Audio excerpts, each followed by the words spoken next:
지하철, 철도, 의료계의 파업이 노사 간의 극적 타결로 정상화되며 고비를 넘긴 가운데 민노총은 화물연대 파업의 동력을 이어가기 위해 총파업에 나섰습니다. 하지만 현대제철, 대우조선해양 등 대규모 노조들이 대우에서 이탈하면서 사실상 힘이 빠진 모양새인데요. 화물연대 광주지역본부 투표장. 조합원들이 투표한 용지를 투표함에 넣습니다.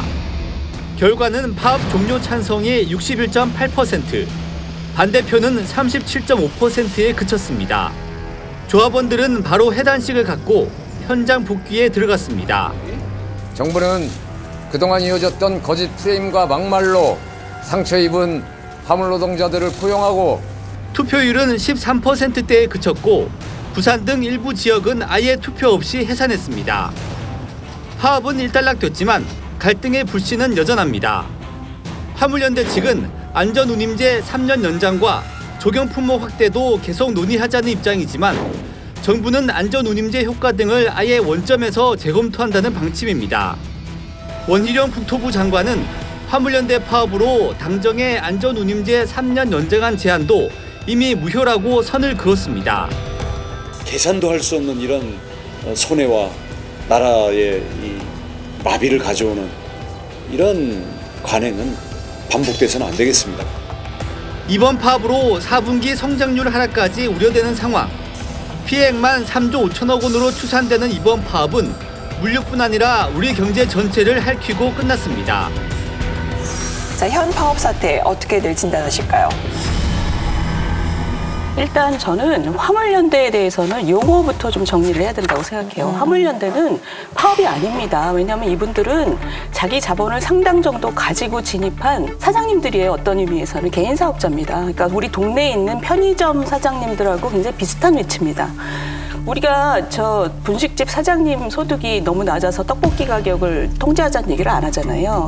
근데 지금 우리나라가 안전운임제를 굉장히 어색한 제도인데도 이것을 들여온 것은 이게 과로 과적 때문에 도로 안전의 문제를 걱정한 거죠. 네네. 굉장히 특별한 일입니다. 그렇기 때문에 이거를 계속 할지 말지를 하려면 데이터로 충분히 분석이 돼 있어야 되는 거예요. 근데 아직 그런 근거가 분명치 않으니 정부가 3년 연장하겠다고 얘기를 한 겁니다. 일모를. 근데 이 화물연대 같은 경우에 일모를 폐지하고 그리고 품목도 확대하겠다. 이건 말이 안 되는 얘기예요. 지금 상태에서.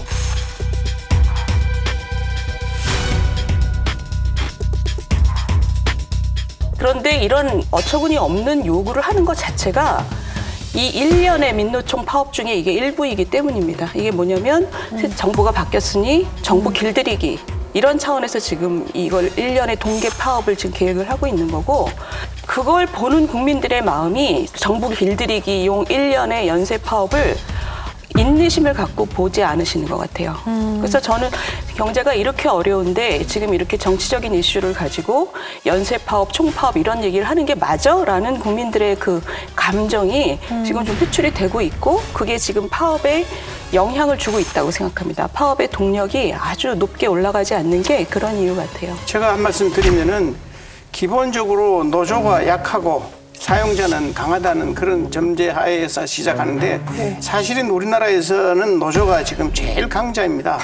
1987년 민주화 이전까지는 노조가 좀 탄압도 받고 힘들었습니다만은 지금 30-40년이 지난 지금까지도 완전 끝에서 끝까지 가고 이제는 국회의원도 21명이 국회에서 노조위원장들이 나오고 하는데 다른 나라 전 세계는 노조 가입률이 떨어지는데 우리는 10.6%에서 14.2%로 들어가지고 190만 명, 290만 명이 되었고요. 그중에 60만 명이 민노총이 늘어났어요. 그래서 지금 모든 것이 민노총이 지배를 하고 있는데 이번에도 그 노동법 고쳐가지고 불법 집단행위에 대한 손해배상 못하게 하는데 그 대상에 지금까지 민노총이 96%입니다.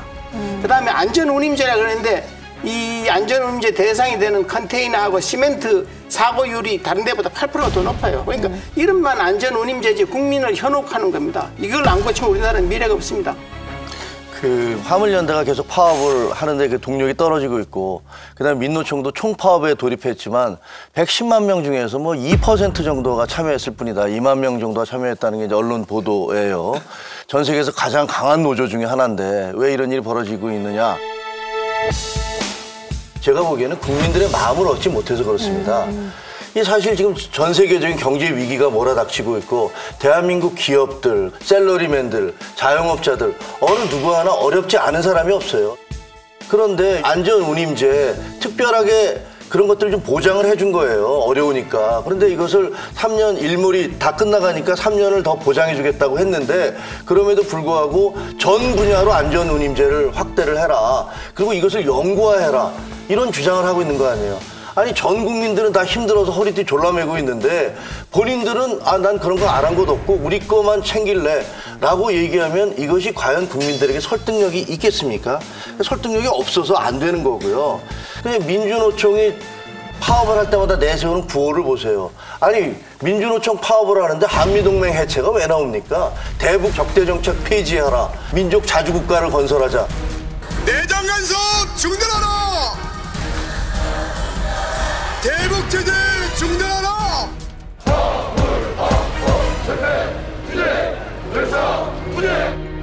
민노총 그 홈페이지에 들어가 보니까 아주 조국 통일을 우리가 이렇게 완수해야 된다고.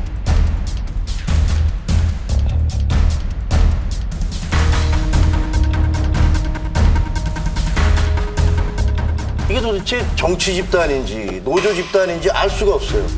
이런 식의 정치 투쟁을 계속 거듭해왔기 때문에 그런 것들에 대한 국민적 염증이 쌓이고 있는 것이고 그것이 이번에 무슨 파업을 벌이는데 이렇게 싸늘한 반응을 국민들이 보이고 있는 게 아닌가. 그래서 노조도 좀 달라져야 된다 이런 생각을 합니다. 아니 뭐 다들 그렇게 말씀하시니까 이쯤에서 노조 편을 좀 들어주는 목소리가 나오기도 해야 되는데 그러나 이번 파업 사태를 놓고 보면 사실 노조 편을 들기가 아주 어렵습니다. 아까 비대위원님도 말씀을 하셨지만 민주노총의 구호를 보면 도저히 이해가 안 가요. 이론적 원론적으로는 노동운동이 정치 파업을 할 수도 있다는 얘기가 나옵니다. 뭐 정부가 노동법을 이상하게 개혁한다거나 하면 할 수 있는데 윤석열 정부 퇴진이나 한미일 군사협력 반대 이런 얘기는 노조가 할 이유가 없는 거거든요.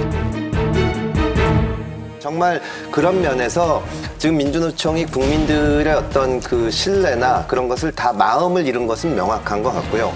근데 다만 이번 사태에 대응하는 정부의 태도를 볼 때 솔직히 말하면 여러 가지로 실망스럽다는 얘기를 하지 않을 수가 없습니다. 이제 보면 사실은 이 노사 문제야말로 정부가 여우같이 접근을 해야 되는 것인데 최근 정부는 이제 원칙대로 강성으로 대응을 하니까 대기업들이 파업을 안 하고 파업 동참률이 낮다 이런 얘기들을 많이 하거든요. 근데 사실은 그래서 파업에서 빠지는 대우조선이나 현대제철이나 이런 데가 소위 말하는 정규직 대기업 노조들입니다. 이분들은 파업에서 빠지면서 챙길 거는 알뜰하게 다 챙겨간 겁니다. 그러니까 현장 분위기가 정부가 지금 파업 없어야 되고 동참률 낮추려고 하니까 노조가 요구하는 거를 어느 정도 들어주면서 지금 이게 이루어지는 겁니다. 아니 왜 자영업자라는데 업무 개시 명령을 내리느냐. 편의점 닫고 집에 가서 쉬는 거는 그거야말로 자유지 그걸 어떻게 강제로 하냐. 당신들부터 우리를 노동자로 보는 거 아니냐. 이런 얘기를 이 화물연대 쪽에서는 하고 있고 정부에서는 당신들 자영업자인데 무슨 파업이냐 이러고 있는데 이걸 떠나서 이 법이라는 거는 어떤 금지만 하지 말고 어떻게 해야 된다는 거를 제시를 해야 되는데 정부가 그걸 못하고 있다는 지적을 하지 않을 수 없고요. 그러는 와중에 대기업 정말 이 정규직 노조 이 문제를 건드리는 노동시장의 이중구조 문제는 건드리지 못하고 있다 이런 지적을. 아니, 지금 금 의원님께서 지적하신 문제는 저는 어느 정도 동의합니다. 왜냐하면 국토부가 이게 굉장히 정치적인 이슈이니까 준비를 안 했어요. 왜냐하면 대선 때 누가 이길지도 모르고 그러니까 이제 손 놓고 있었던 거 맞아요. 그 말씀은 맞고 편의점이 그냥 문 닫고 쉬는 건데 왜 개입하냐. 국민 경제에 심대한 영향을 끼칠 수 있고 국민 생활에 큰 영향을 미칠 수 있는 두 가지 업종에 대해서 이런 일을 하는 겁니다. 그게 뭐냐면 의사와 물류입니다. 그러니까 이것에 대해서는 그 법을 만들 때 이게 굉장히 국민 경제에 중요한 영향을 미치기 때문에 그걸 만들어 놓은 거예요. 그리고 개인 사업자의 경우에 우리 코로나 때 그런 분들한테 소득 계산해서 우리가 옷값, 노래방에 노래 한 곡당 얼마 이런 식으로 정하지 않았어요. 그러니까 이거는 전체적으로 우리 경제에 굉장히 좀 일관성이 없는 조치인 건 맞아요. 그리고 컨테이너 운전 차주분의 경우에 지금 감가상각을 제하고 평균 350만 원 정도가 갑니다. 그리고 시멘트의 경우는 한 400만 원이 넘는 돈이에요. 그렇기 때문에 지금 국민들이 이게 지금 경제 위기 속에서 이렇게 막 그 운송 거부를 하고 정부가 다시 돌아와라 그러는데 이렇게 폭력적으로 대응할 정도로 정말 절벽에 몰린 사람들이야라는 의심을 하는 거죠. 두 분 말씀에는 동감입니다. 정부가 제대로 대응을 못했다는 건 동감입니다. 이 정부뿐만 아니라 앞서 정부도 그랬는데 2004년에 제가 이 노무현 정부에서 경제정책 비서관을 하고 할 때 그때는 어떻게 하냐면 아무나 화물차를 운전할 수 있도록 등록제였어요. 누구든지. 그러니까 너무 경쟁이 치열하니까 돈이 안 생긴다고 해서 허가제라고 해서 특권을 준 거예요. 정부에서 허가를 해줘서 보호를 해줬다고. 거기다가 문재인 정부에서는 또 가격까지도 고정을 시켜줬다고요. 그러니까 그 당시에도 연권이 안 하고 한시제고를 한 거 아니겠어요. 근데 지금 와서는 그걸 한시제를 풀 뿐만 아니라 철강이나 정유나 다른 데 다 넣었다는 거 아니에요.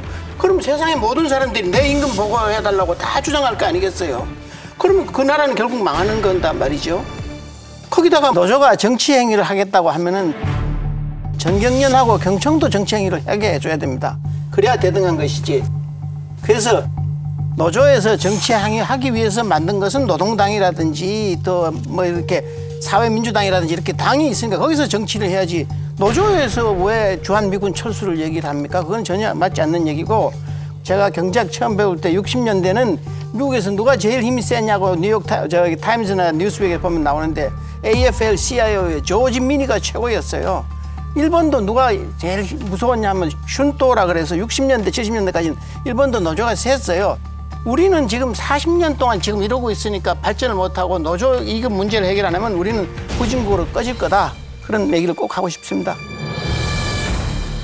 지금 정부의 노동개혁 로드맵에 뭔가 미흡함 또는 전달을 잘 못하고 있는 이런 문제는 그거는 저는 상당히 동의해요. 공감하는데 그것이 이번 화물연대 운송거부랑 연관이 있느냐? 거기는 아주 회의적입니다. 왜냐하면 이것은 미리 하기로 돼 있었던 거예요. 민노총의 지금 연쇄 동계 파업 그 투쟁 속의 일부이죠. 그리고 그 전체의 화두는 그 노랑봉투법 등의 정치 투쟁적인 요소가 들어가 있고,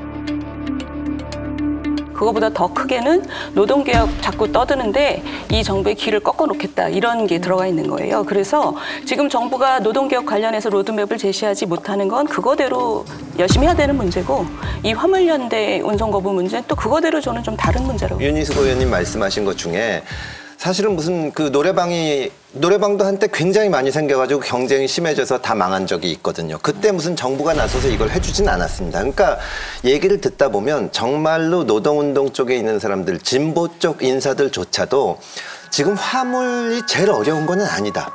그런 얘기들을 합니다. 근데 그거를 정부가 설명을 해줘야 돼요. 그리고 이 노동시장 개혁이라는 중대한 과제에 이 로드맵이 뭔지, 마스터 플랜이 뭔지가 좀 나와야 됩니다. 제가 문재인 정부 때 대단히 충격적으로 실망을 했던 때가 이 비정규직 정규직 문제가 참 큰 문제였는데 대통령이 갑자기 인천공항에 가가지고 여기를 전부 정규직화한다고 했거든요. 그러니까 그걸 가지고 뭐 지지자들은 아주 좋아하고 난리가 났는데, 제가 보기에는 모든 노동자를 정규직화한다는 건 가능하지도 않고 바람직하지도 않은데, 그러면 인천공항 해놓으면 그럼 뭐 김포공항은 어쩌라는 건가? 다른 부분은 이렇게 돼 있는데 그냥 안 하고 그게 마치 정규직 비정규직 문제의 전부인 것처럼 했거든요. 사실은 윤 대통령, 윤석열 정부의 제1 어떤 그 국정과제 내지 내세운 것 중에 하나가 노동개혁이었는데, 노동개혁은 정말로 이 유연성 문제를 비롯해서 대기업 정규직 노조, 또 노조의 여러 가지 횡포, 이런 거를 포함해가지고 이 쭉 이중구조 문제가 나와야 되는데, 지금은 전 세계가 지금 살얼음판을 걷고 있고 한 군데서 터지면 우리는 해외 영향을 가장 크게 받는 나라 중에 하나이기 때문에 큰일 나게 생겼으니까 이걸 다독이는 건 좋은데, 과연 윤석열 정부가 지금 슈레더 정부처럼 지지율을 깎아먹을 각오까지 하면서 이 고질적인 병폐를 고치려고 달려드냐? 저는 이 문제에서 그렇게 생각이 들지는 않습니다. 역사에는 언제든지 매듭이 필요한데요. 그 노동개혁, 연금개혁, 그리고 교육개혁은 윤석열 정부가 해결해야 될 큰 과제입니다.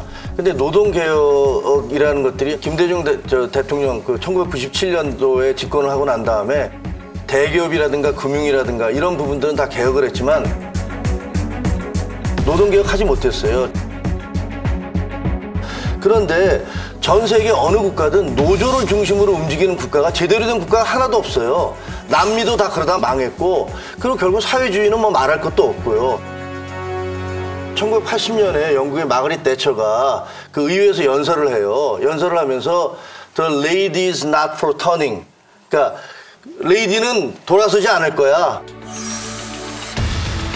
To those waiting with bated breath for that favorite media catchphrase, the U-turn, I have only one thing to say. U-turn if you want to. The ladies not for turning. 한때는 그 유니언잭 기우는 곳이 없다라고 했던 그 대영 제국이 그렇게 시들었었잖아요. 70년대, 60년대를 거치면서. 대처가 이 꼴은 제대로 못 보겠다. 나는 반드시 고치겠다라고 거기서 연설을 했고 5분 동안 의원들이 기립박수를 쳤어요. 1984년도에 탄광노조가 파업을 하니까 1년 동안 그때 폭탄 테러도 벌어지고 사람들도 죽고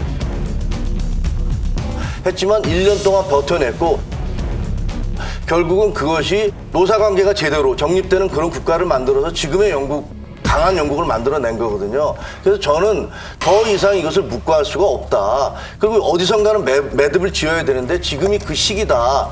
터닝 포인트를 좀 이뤄야 된다. 이런 말씀을 드리고 싶어요.